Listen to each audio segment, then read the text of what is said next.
Massachusetts. We're at the entrance to Rohan Park, and we're going to explain what was here and what was around this area. We're giving a tour this year, 2024, of this developed neighborhood. It looks all fully developed, but if you had come out here 100 years ago, you would have seen something quite different. Now, we're in front of a rock that honors Robert Rohan. He was state representative from Holyoke to the Massachusetts state government for 18 years. That means he got voted in 9 times in a row. That's awesome. So from 1975 to 1993, he was state governor. And he was a very devoted father, and the whole family was devoted to Holyoke. His grandfather was on the fire department, for instance. All right, and so I'm going to tell you now what was here, and we're going to do 4 directions. We're going to point out. Okay, the park itself used to have a school in the middle called the Kirtland School, named after Superintendent Edward Kirtland. It was built in 1909. Then they got an addition to its back. It was right in the middle of this present-day park. And we're going to have a tour that goes around here first, and it goes around the neighborhood. All right, the second thing to point out, down this road here used to be the trolley line H, and it was built in 1893, coming out of downtown Holyoke upwards. And when they first made it, there was nothing up here, but there was something lower down on this Sargent Street, towards the lower part, the middle part, and the upper middle part. The middle part, upper middle part were developed by Orrin Allen, and 300 Victorian homes were put up by his construction firm. But the homes that we see here were put up later, and they were put up on the land of James Newton, who was one of the owners of many mills downtown. And if the road looks a little wider there's a good reason, because not only was this a trolley line, this was also the place where 2 trolleys, if they met, could cross paths, and there were two distinct tracks on either side.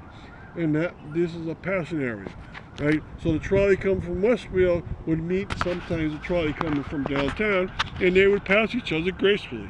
And if one was coming along and they knew the other was coming the other direction, they'd just wait on the side of the track for it to pass. And they had a radio system where they can tell exactly where they were. Now we're going to look at the houses that developed along here, and not only were there houses, you can see a lot of very similar ones on this street, and if you look at the next street up, there's also a lot of similar ones, and we might go down there. But across the street is a tenement house or apartment house from 1914, and that was pretty much a year, 1910, 1914, that this area started to develop with houses. Across the road from us is the Stacy apartment complex, and it has a nice look to it with its masonry blend. And this whole area developed like this over and over again from that part, because James Newton started selling off these houses in small amounts. Right? And when he died, the successors did the same. So it wasn't like the Oakdale neighborhood, which this is part of, but was developed by Orrin Allen. He put up a lot of same buildings very fast. Here is slow development. So the last thing look at the very edge of this park is Pinehurst Road, and James Newton and his son Edward would live up that house in gorgeous homes.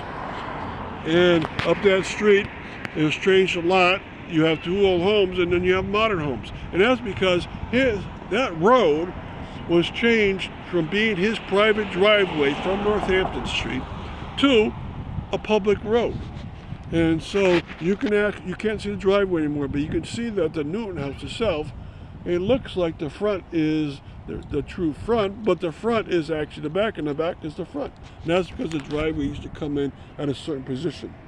All right, so we made it all the way around here. We'll have one more flashback to the park. You can see there's a lot of modern amenities for itself.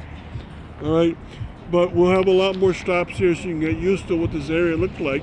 You might say to yourself, why this neighborhood? Because it's a trolley neighborhood within Holyoke, and also because it had the school and the park put into it in James Newton's development. All right, thank you very much.